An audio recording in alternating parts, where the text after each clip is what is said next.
دنیا کا نظام نہ دو طریقوں سے چلتا ہے، ایک ہے نظام اسباب اور ایک ہے نظام غیب۔ ایک نظام اسباب سے چلتا ہے کہ آگ جلاتی ہے، پانی ٹھنڈا کرتا ہے، انسان ماں باپ کے ملاپ سے پیدا ہوتا ہے۔ دنیا نظام اسباب سے چلتی ہے اور اسی ترتیب سے نظام آگے چل رہا ہے۔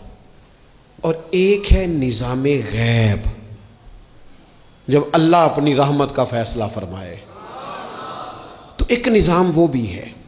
وہ کیسے ہے؟ آگ جلاتی ہے، لیکن جب رب چاہے نا تو حضرت ابراہیم کے لیے ٹھنڈی ہو جاتی ہے۔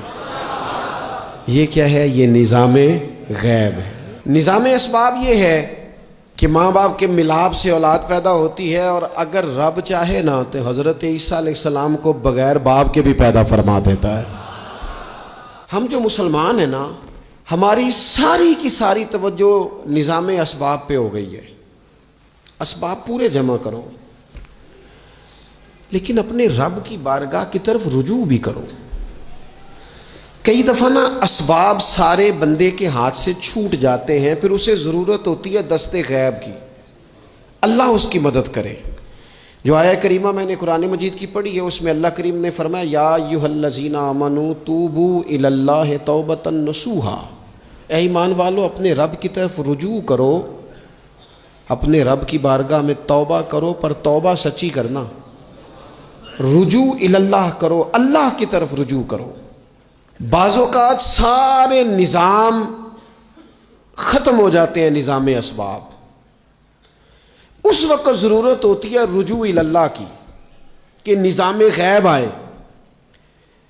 حضرت سارہ رضی اللہ تعالی عنہا، جو جناب ابراہیم علیہ السلام کی اہلیہ ہیں، آپ ایک رستے سے گزر رہی تھیں، حضرت ابراہیم علیہ السلام آپ کے ساتھ تھے، تو جس رستے آپ تشریف لے جا رہے تھے اس رستے میں بادشاہ بڑا ظالم تھا۔ وہ معاذ اللہ تعالیٰ ثم معاذ اللہ عورتوں کو گرفتار کر لیتا اور اپنی بدباطنی کا ثبوت دیتا۔ وہاں سے جناب سارہ گزریں، مسند امام احمد بن حنبل سے یہ حوالہ عرض کر رہا ہوں۔ حضرت سارہ کو اس نے گرفتار کر لیا۔ جب وہ جناب سارہ کی طرف بڑھنے لگا تو اب وہ جتنے اسباب تھے نا اس وقت کے، وہ سارے اختیار کیے گئے، لیکن اس بادشاہ سے جان نہیں چھوٹی۔ جب وہ بڑھنے لگا تو جناب سارہ نے پھر رب کریم کی طرف رجوع کیا، مصلی پہ بیٹھ گئی، کہنے لگی مالک اب تو ہی کرم فرمانے والا ہے۔ آپ نے اس درد سے دعا فرمائی کہ وہ بادشاہ زمین پر بے ہوش ہو کے گرا اور تڑپنے لگا، قریب تھا کہ وہ مر جائے۔ تو حضرت سارہ پھر مصلی پہ بیٹھیں اور اپنے مالک کی بارگاہ میں عرض کرنے لگی مالک اگر یہ مر گیا تو مجھ پہ الزام آئے گا کہ میں نے مارا ہے، اسے مارنا بے ہوش ہی فرما۔ وہ بے ہوش ہو گیا، تھوڑی دیر کے بعد ہوش آیا تو پھر آپ کی طرف بڑھنے لگا، تو آپ نے پھر اللہ کی جانب رجوع کیا۔ جب دوبارہ رب کریم کی جانب رجوع کیا تو پھر وہ بے ہوش ہوا۔ کئی دفعہ وہ کوشش کرتا، لیکن آپ جب اپنے مالک کی بارگاہ میں ہاتھ اٹھاتی تو بے ہوش ہو کے گر پڑتا۔ بالآخر آپ سے معافی بھی مانگی، آپ کو آزاد بھی کیا۔ ایک وقت ایسا آتا ہے جب سارے اسباب جواب دے جاتے۔ ہم مسلمان ملک میں رہتے ہیں، کچھ باتیں بڑی خوب ہیں۔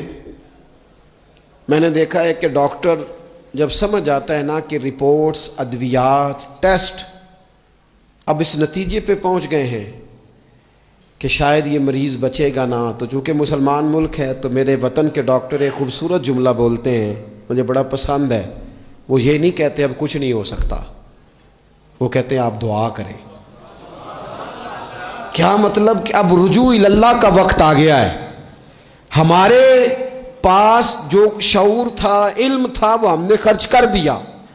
اب ٹائم ہے کہ رجوع الی اللہ کریں، آپ اللہ کی بارگاہ۔ یہ بڑا خوبصورت جملہ ہے، اچھی باتوں کا بھی تو ذکر کرنا چاہیے نا۔ یہ خوبصورت جملہ ہے کہ آپ دعا کریں۔ ایک وقت آتا ہے جب دعا کی ضرورت ہوتی ہے، دست غیب کی ضرورت ہوتی ہے۔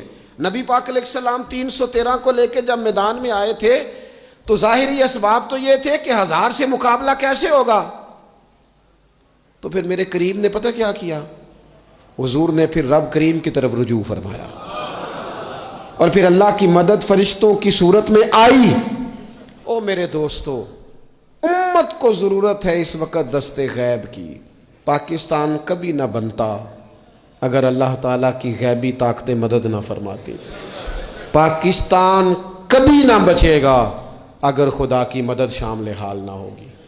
ہمیں اجتماعی طور پر رجوع اللہ کرنا ہے۔ ہمارے جتنی انفرادی مشکلات ہیں، ہم کسی تکلیف میں دکھ میں مبتلا ہیں، اللہ کی طرف رجوع کریں، اپنے رب کی بارگاہ کی طرف رجوع کریں، اور جو ہمارے اجتماعی مسائل ہیں ان میں بھی اللہ کی بارگاہ کی طرف رجوع کریں۔ جب ہم یہ رجوع کریں گے مالک کے حضور تو پھر اللہ ہمارے لیے راستے واضح فرمائے گا۔